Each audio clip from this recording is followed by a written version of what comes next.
Cycles in our performance, success, and failure are not unusual. And the secret life we talked about is also kind of a hallmark of successful people, but it doesn't have to be. And so if you know or recognize or feel that, if you have goals that you have set that you keep not doing, if you have promises that you made to yourself that you keep not keeping, even small ones, if you find yourself regularly not in integrity with what you say to yourself, if that's your life, don't get mad at yourself and don't despair and don't do anything angry, but it's fixable. One of the most damaging things we do is we label ourselves and we say, that's the way I am. I'm disorganized. I just can't do that. I'm late. I'm lazy. I can't finish. I'm too busy. I can't. And we label these things, and the more we do, the bigger they get. Because every time we write that label, it adds another layer of plaster, another rock to the pile. Does that make sense? Okay. So I'm going to ask you in a minute, after I do a couple of slides here, to share, if one or two of you are willing, one tiny goal, or medium size, that you have promised yourself 1, 2, 3, 5, 10 times that you haven't accomplished. And you keep not doing it. And maybe it just pisses you off every time you think about it, that you've promised yourself that so many times and haven't done it. Okay? Now remember, we're all starting with the beginner's mindset. And you defined that at the beginning as just to be open. One of the things I did is, it was a terrible mistake, is I would go places and think, I already know this. I'm the smartest guy in the room, I already know all this crap. Yeah, a couple good points. Okay, fine. Next. That's not the beginner's mindset. Beginner's mindset is to assume you know nothing. And here's the fun thing. There is nothing subtracted from your stature, from your wealth, and from your success to have a beginner's mindset. Whatever you've done and accomplished, you have done and accomplished. And the idea that you approach something with a beginner's mindset, I don't know, not knowing, teach me, show me. And that openness is a key to fast learning, fast growth, and new discovery. And every time we close the door and say, yeah, I got that stuff. Yeah, whatever. We preclude that opportunity. So just think about that. And I'm going to ask you in a minute to share a goal that you have had that you keep not doing. Okay? And then I'm going to share some of mine. All right, so who's that? Robin Williams. Robin Williams, successful, creative, funny, brilliant. Barack Obama, whether you like him or hate him, doesn't matter, said of him, he came into our lives as an alien and left having touched every aspect of the human experience, or some quote about like that. So we see this man as talented. He was a comedian. He was an actor. And I'm not even going to pretend to list the rest of the things. A long list of successful things. He had an impact, a huge impact. Today we're here about impact. Your impact on the world. Your opportunity to impact in whatever area you choose to be in. He had an impact, and he was a success by any measure. By any measure, he was a success. He made money, he was well known, he was well liked, he changed people's lives, he gave people opportunity, he created that. And at the same time, I want to ask you the question.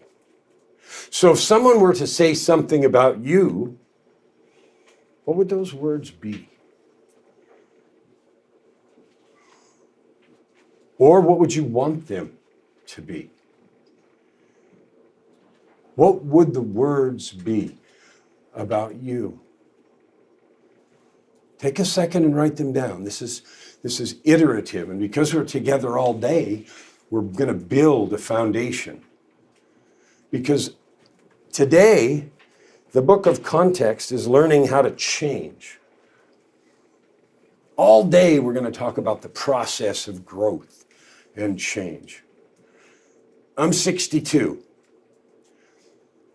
I could be retired. I feel like I'm just getting organized. I would invite you to consider the same thing, whatever age you're at. I don't know, who's the youngest in the room? Who's under 30? Anybody under 40? We got one under 40. Good for you. You're the youngest in the room. All right, dude. He's the baby. Yeah, he's the baby. I got kids older than you. That's the truth. Well, maybe. You're under 40, so I don't know how much under 40. Mine's 30, 38. 34. 34, all right. So I got kids older than you. Okay, so I won't go after the oldest in the room, but it doesn't matter. Who's older than me? Okay, we got 2 or 3 that are older than me. That's fine. It doesn't matter if you're 60 or 70. I just came from a mastermind. I just came from a mastermind in Scottsdale for 3 days last weekend, and I got to speak there about this story and about this stuff. And that mastermind was put together and put on by someone who's 75 and considered by many to be the godfather of coaching, Steve Chandler. And if you know Steve, then you know he's written 30-something books, and he runs some of the highest and best, most successful coaching in the world, easily. And the mastermind that he put together, 40-something people in that room, they are not like go get certified on a weekend coaches that you see on Facebook and everything. The people in that room are all $500,000 and above, some of them $2, $3, $4 million coaches that are very successful, that coach big name people, et cetera, et cetera. So I was am fortunate to be part of that group. My point is, Steve Chandler's 75 and he's still putting together this thing every year, this coaching school that he does. So he is not done making an impact. Now, does everybody have 3 words that they've written down about themselves? Who doesn't? Come on, get 3 words. If you don't participate, this is going to be another bunch of words that go, and I will vomit vocabulary all over your paper, and it won't mean anything to you. So give yourself permission to participate. Give yourself permission to participate and think deeply. If you don't think a near-death experience that I'll describe to you later causes you to think deeply, yeah, it does. It shakes the very foundation on which you stand. It changes everything you think and you think you know about life, death, and why we're here. And I'm going to share all that with you. I'm not going to keep anything back. I'm going to tell you everything I saw, everything I learned, and everything I now know about you and me, because that happened. Okay, everybody got 3 words?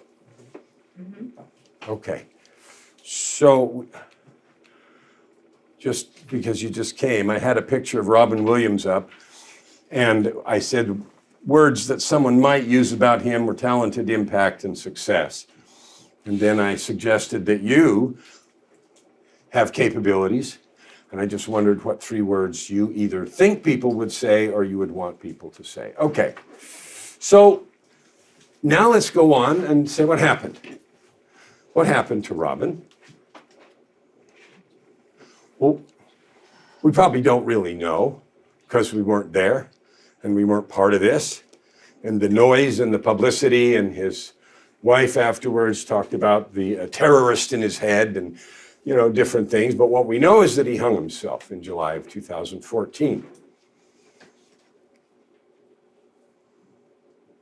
And there was some illness, perhaps, as part of this, some depression, overwhelm. And so here's the point of saying this. When that happened, I was just getting ready to publish this book. I finished it at the end of 2014. This was my story, Tightrope. And so his passing had a huge impact on me. And I thought, you know, just creatives and death. What is the fascination with that and not good enough? I finished it at the end of 2014. We published it in 15. And it wasn't until about 5 minutes after I had it written that I realized the story wasn't done and I had to write volume 2. It was more than 5 minutes. 5 hours, 5 days, I don't know. So volume 2 is called Down from the Gallows. And it's not done yet. It's almost done. About 95% written. First draft will be finished as soon as I get off the road. I've got this weekend and next weekend in Phoenix that I'm speaking. And it'll be out toward the end of the year. So we don't really know what happened. But his choices and illness led him to suicide. I understand that deeply, having attempted it a few times, having wished for it a bunch more. So now I want you to think, what is happening to you? What is going on in your life? At the framing of this, we started with goals that you've set that you haven't achieved, which I'm going to ask you to share in a minute. One of the things that we do with happening to you is we blame external circumstances, the economy, somebody else. I've got kids, I've got a job, I'm busy, my spouse, my whatever. Out there, all of these things are happening to me, and that means I can't something. And so we don't, and that's one of the big excuses. So I want you to look at the words that you wrote about yourself, that people would say, or that you would want them to say, and ask yourself if you have them, if you feel good about them. If you're not there, what's keeping you? What is happening to you that's in the way? So I'll tell you what's happening to you. This is where I make everybody mad. Okay?